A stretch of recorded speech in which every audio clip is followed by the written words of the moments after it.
Our second big breaking story tonight, the investigation into a massive church fire and several vandalism incidents nearby.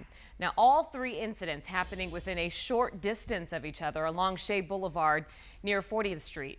Two of them happening right next to each other. Team 12's Michael Dowdna is live along Shea Blvd with the facts on what happened and what police are saying about it. Mike?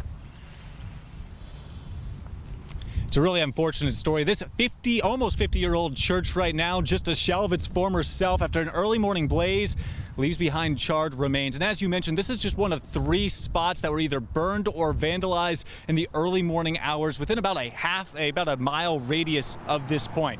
Now, it all started, they believe, with Phoenix Fire responding to this fire at St. Joseph Catholic Church shortly after midnight. More than 60 firefighters fought the massive blaze, but eventually the sanctuary was fully consumed by the flames.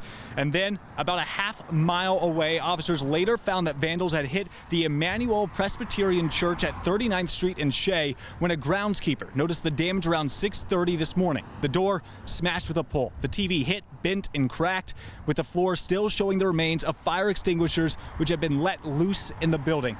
Then a block away, police would receive another call of vandalism, this time from Gateway Academy, a school for children with Asperger's.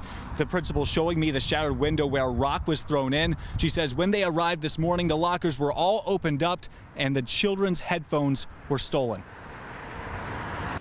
Oh, it's so discouraging. No. I mean, a church, a school for kids with special needs, a Catholic church? No, it doesn't make sense. It's disheartening.